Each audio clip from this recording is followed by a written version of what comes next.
Hey guys, so I thought I'd talk about the first dubbed Studio Ghibli movie, which was Kiki's Delivery Service. Now, many of you probably have heard about this movie, and it's Studio Ghibli, so it's I have a fondness for Studio Ghibli. But this centers around, if you don't know, a young witch who basically goes to a town, and it's a coming-of-age story, so she kind of adjusts to the town. There's no real protagonist in this story. In a sense, the overarching problem in this storyline, if you want to put it that way, or the situation that Kiki has to deal with as the heroine, is adjusting to this town. It's getting over the changes in her life. Getting over herself in a way.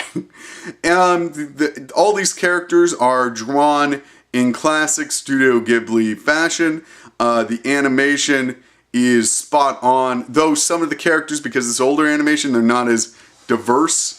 But the backgrounds by far are beautiful, and the action that they have going on in the streets whenever she's on her broom flying around, it seems like a real town. And, yeah. Now, I mentioned that she's a witch. Now, oftentimes when you hear a story about a witch, it's a big deal that they're a witch. It kind of defines the storyline, right? Think Harry Potter, think almost anything. But, like I said, also, not in this case. This storyline does not really focus on her being a witch. It focuses with her adjusting to her life, to, growing up. And in that sense, it's a very relatable film, even though you've got this kind of crazy concept of, witchcraft and crap. And, yeah, that's kind of the power behind the film. The characters are very relatable, and it's almost like you're watching a live-action film, or not even a live-action film. It's like you're watching somebody in a room doing something. It's like, it's not even acting, in a sense. And that's something Studio Ghibli does very well, but in particular in this film. In particular, these characters are believable even though they're extraordinary, which is that's magic right there. Not to play up the whole witch magic thing, but yeah, you know what I'm saying. It's an amazing thing to do in a storyline. The other thing is that they have light love interest. They don't really go into detail. Nobody's going to end up making out or anything, but it's kind of just in the background there, which is kind of refreshing in a sense, because you're dealing with people that are young. When you were a little kid, I don't know about you, but I hated the concept of kissing. I was really young. I do. I remember that. But, so I think in that sense, it's kind of a good movie to show to younger children, but it also has this connectability component. Pardon me, that I think would bring in almost anybody who's gone through changes in their life. What else would I mention? One thing, that the dub is very good for an early dub.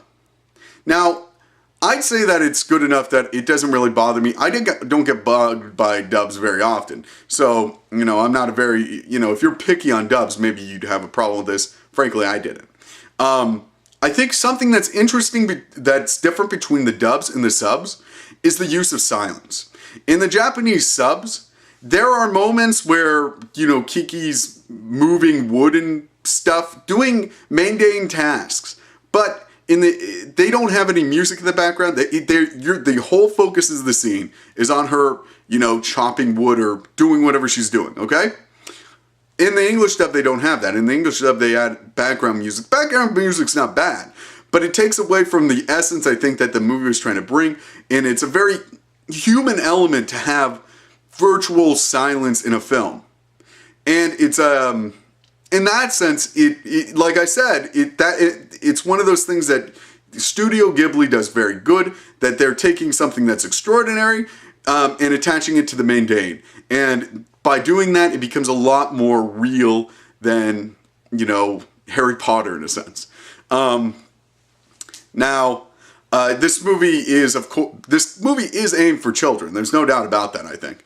But it definitely, if you're a fan of anything from Studio Ghibli, you should definitely check this out. Frankly, it's a fairly well-known film. You can pick it up pretty cheap. I paid $20 for it, which was pretty expensive, but I bought it from a friend. You can buy it on eBay. I'm not sure on the price there. I'm not sure if you can get it on Netflix, though. I haven't checked that yet because I own it. I didn't bother checking that. But I'm pretty sure you could probably find it on Netflix. I'm not sure what their agreement is with Ghibli and, you know, Netflix. They might only have some selections. But yeah, it's definitely worth watching. If you didn't like the animation in Ponyo, this animation is a lot closer to almost every other production that Studio Ghibli does. The female heroines in, let me put it this way. In Studio Ghibli's films, they oftentimes do have major female characters. This one in particular, Princess Mononoke, there's a couple others that I could mention, but in general, they tend to use female, you know, heroes, or they're the main component, or, you know, I guess not protagonist, but they're major characters in the storyline. They are the character, if you will. This is definitely one of those, but even though that's the case, they don't fall into American traps with female characters. Now, what do I mean by this? I'll use the superhero example. In America, most times you have a character with, you know, abilities, special powers and stuff.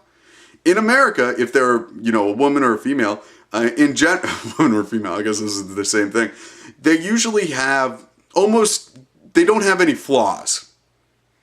I don't know if you've noticed that, but that's something I kind of noticed. In this storyline, there are some level of flaws, but it's a kid's movie, so they're not like dramatic. It's not like she's addicted to heroin or anything. She's just a human being. And they don't have that problem that seemingly we do with female superheroes, which is nice. That's just my preference. You can subscribe, comment, rate. Kind of got lost with the female superhero bullshit. But I hope this is a good video. Subscribe, comment, rate. Have a great day. Bye.